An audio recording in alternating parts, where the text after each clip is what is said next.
Ororon is the brand new specialized 4-star coming to Genshin Impact for version 5.2. He is an Electrocharge specialized character in a similar vein to how CHEVREUSE buffs overloaded teams, but much less restrictive and also less impactful because of that. Still, it's looking like he's going to be quite a sizable upgrade for certain team archetypes, particularly in AoE scenarios, and due to the nature of his kit being more focused on buffing than on their own personal damage, such as the likes of Fischl and Beidou, I do think it is possible that he's better than you think. Welcome to Jello Impact, where we build and test every single character to help you decide who you want to wish for and build. So to start things off, I think that similar to Chaska, we can't undervalue his exploration. It seems like obviously he's going to be good for these puzzles, and it seems like you might even be somewhat required, or at least to use him or the bat or whatever. It's usually easier to use the characters than it is the Saurians. And so overall, I think he's going to be quite good for exploration, specifically in Natlands, especially if you don't end up getting Chaska for flying. Should be pretty nice. So something to consider. I imagine a lot of people are going to be getting a copy of him, hopefully just getting one copy and just wishing on whatever banner, even if they don't plan on getting the 5-star, to get Ororon. I don't think that's too terrible of an idea as long as you do have low pity. Of course, always keep in mind that you are very liable to get the 5-star, and there is no guarantee of ever getting a 4-star, which is a huge problem, which I've talked about many, many times on this channel, and I will talk about it again soon, because it is still a problem, and it is still becoming more and more of a problem, and they're not making it any better. Fortunately, getting just one copy of him seems to be fine. His constellations don't seem to be too power locked. I would say probably it's going to be a similar situation to Chev. I know people are saying that he's going to be less constellation dependent than Chev, but I think people forget how, like, yeah, CHEVREUSE's C6 is really awesome, but she has all of her kit at C0, and her teams are still very, very good and strong at C0, and I think it's going to be a pretty similar situation to Ororon.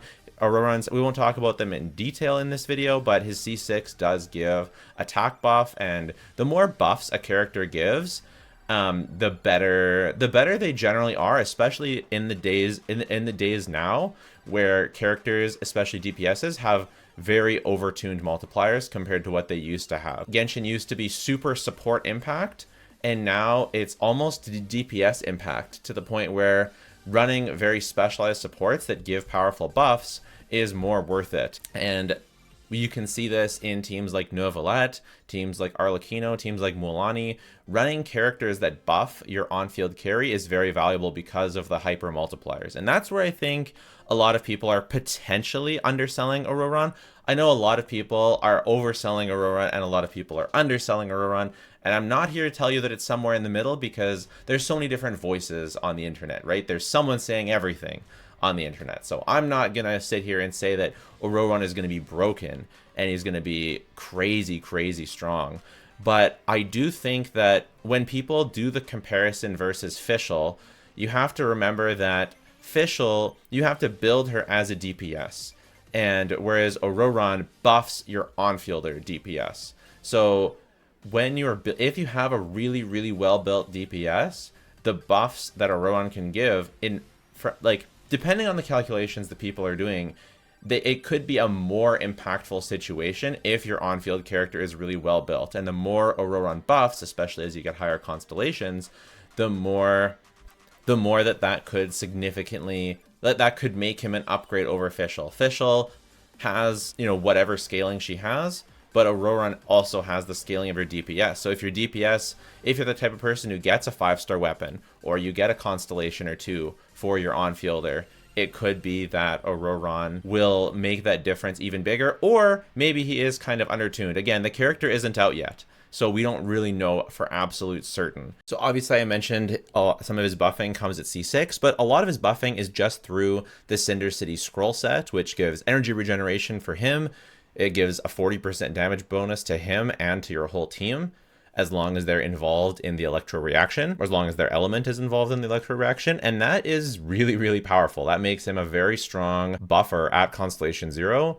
And because of his energy regeneration passive, he shouldn't need too much energy, which means you can build him on damage. And so this is a character that you can build fully for damage while also getting his max buffing potential, which is not always the case for a lot of characters. So he should be both functional at very low investment and also get better at high investment, both artifact investment where you build more damage on him, as well as constellation investment where he does more damage and gives more buffing as you get more constellations. Or if you have buffing weapons such as LG for the end, that could be valuable. Or if you just have some 5-star bows laying around that you're not potentially using, buffing his damage could be impactful, especially if you have high constellations and especially if you're fighting an AoE. I don't know, I think that there's a lot of potential for him to be pretty good based on his kit. In addition to that, the reaction buffs are coming out with this next patch alongside Ororon's release. So we really don't know how much of an impact that's going to make. Obviously, people are doing the calculations with these things in mind, but I would say these buffs impact Ororon more than they impact Fischl, because Electrocharge, the buffs to Electrocharge and things are more relevant in AoE, and Ororon is a character that has actual AoE damage, whereas Fischl is a character that is only single target. And a lot of electro reactions, particularly Electrocharge, are more focused on that. So I'm kind of interested. I feel like this is what if I had to make a guess as to what I think is going to happen with Ororon's power level, I think he's going to release and be, like people are saying, mostly a side grade to Fischl, but I think he'll be a little bit better than people think. I think people expect Fischl to be still better in a lot of scenarios, whereas I think as long as you're proccing Ororon's passive and you have C6 Ororon versus C6 Fischl, I expect Ororon to be better in most scenarios. This is just based on, mostly this is based on vibes, because again, so many of these things are not calcable before release. We do have to wait, as great as calcs are, we do have to wait for release for everything. And I expect that once we get a Natlin DPS that focuses on Electrocharge reactions, I do expect his value to increase quite considerably. So either an Electro DPS or a Hydro DPS that focuses on Electrocharge, because this is the kind of thing, Ororon does more damage when you're running either Night Soul or Electrocharge characters. But right now, none of the Night Soul DPSs we have really, which is just Mulanni and Kinich and Chaska, only Chaska actually wants an Electro character on their team. Mulanni doesn't want to run Electrocharge team. She wants to vape. That's all she wants to do. So I don't really think that that's going to be a very good idea to run them together. I will, I guess, probably try, but it's probably not a very good idea. And Kinich wants burning, and you don't really want Ororon there, I don't think. The other thing I did want to keep in mind is his burst does taunt enemies. I wonder how far outside the burst the taunt actually goes, because we can see this guy is outside the burst range, and then but is he though, because he is affected by Electrocharge. So does it just taunt them towards the center from the reaches of the circle, or does it also taunt enemies outside? That's sort of my question as to how good this taunt is going to be, because I think if it's as powerful as the taunts we've had lately in terms of like the pull strength, like Tainari's is a bit more powerful than like previous taunts we've had, for example, then it could be a bit more useful, and it really depends on the range to me. So that's something to consider. It's very nebulous how what these changes are really going to do. I think it's also a situation where he's probably going to be like really, really strong at C6 with the buffs that he's giving, but most people are probably only going to get C0, maybe C1 or C2, maybe C3 if you're lucky. Pretty much no one's going to have C6 off the hop.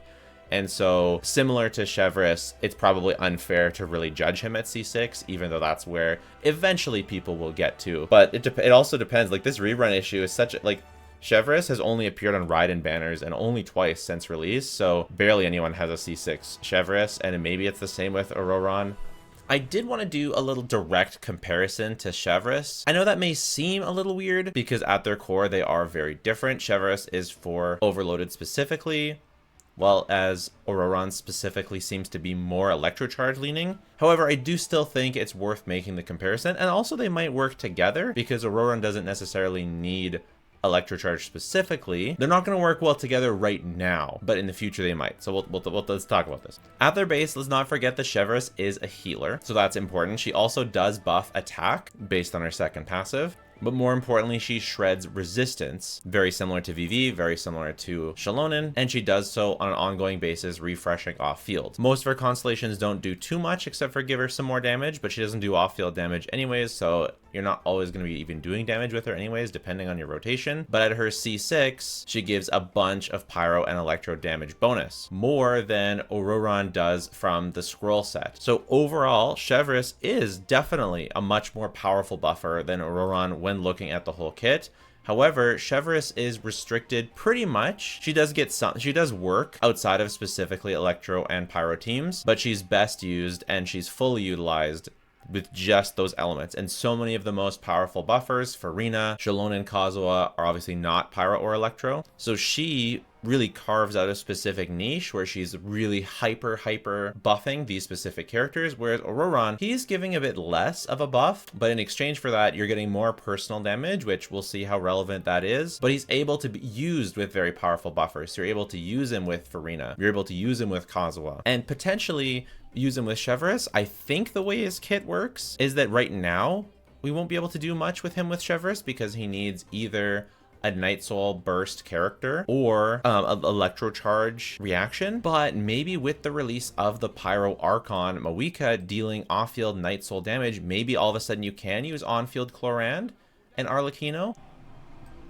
So on the whole, when comparing directly to CHEVREUSE, he does less, but he does so, but he has synergizes with a lot more characters and a lot more powerful buffers. So on the whole, it could be possible that he becomes meta similar to CHEVREUSE is meta, where they're not maybe quite the peak teams, but they are very strong options. I really like personally what they did with CHEVREUSE. I hope we can get more super giga buff characters specifically for super conduct reactions. I hope that's what Citlali does personally. Maybe Citlali will do the same, will do it for either free. She'll have maybe two kits, like one for freeze, one for super conduct, so that people more likely people are gonna actually find a use for her. I don't know. I'm pre-farming for Ororon. It's really hard to say how impactful he'll for sure be until we actually test things.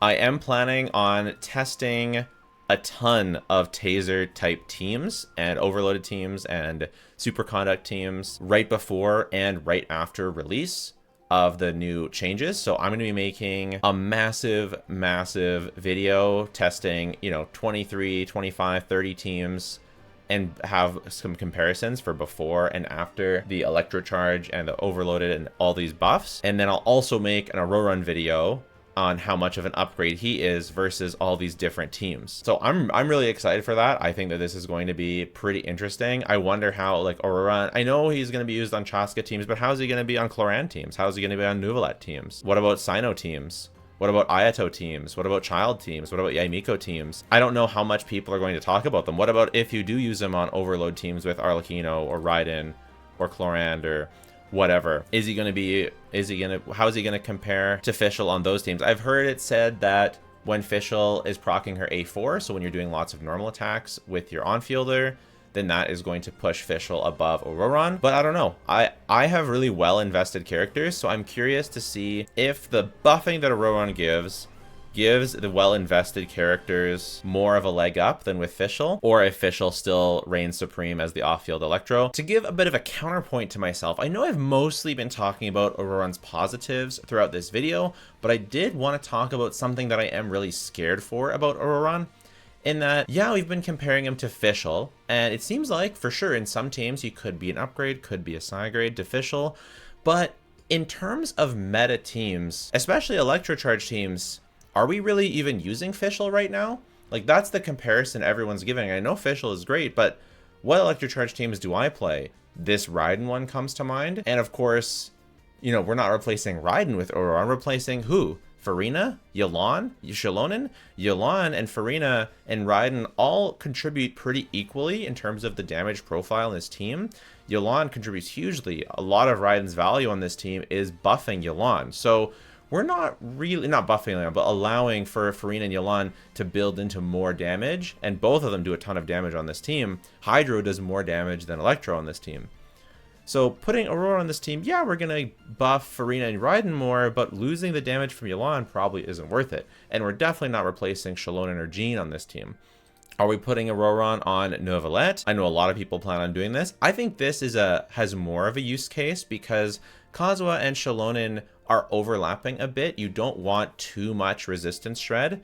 They're losing resistance shred value from having both of them on this team. So replacing one of them with Ororon could be quite good. And having Furina and Neuvillette both doing Electrocharge damage, that's contributing to Ororon's passive. So I could see this being quite a pretty good team. We've got the traditional taser where Ororon's probably replacing Fischl. You could replace Beidou. I'd rather keep Beidou for the AoE if we're doing AoE. Also, I want a use case for Beidou, but I'll try replacing both. You've got Chlorand Electrocharge. This I can see more of a use case for, maybe replacing.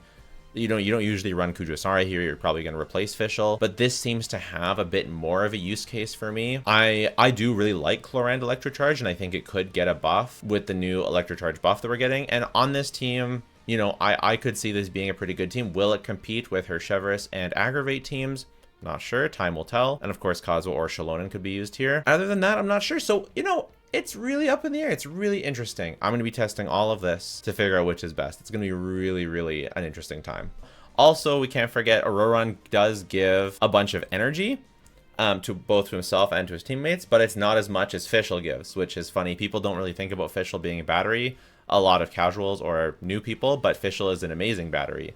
And Ororon, it seems like he won't even be as good as Fischl, which is pretty interesting. So anyways, let me know your thoughts. Let me know if I would like to hear from you guys if you want me to really dig for a high constellation Ororon to test, or if you just want me to test at low constellations and then get a higher constellation later down the road, or if you want to see me get a higher constellation now and then work towards potential. I'm not going to be activating any Chaska constellations, of course, so I probably won't wish for too many unless I get super lucky, but I don't know. I'd like to hear your guys' thoughts. Let me know. Please consider subscribing. It really helps support the channel, but if you don't want to do that, that is totally fine. Just watching the video is more than enough. Thanks so much. Bye for now.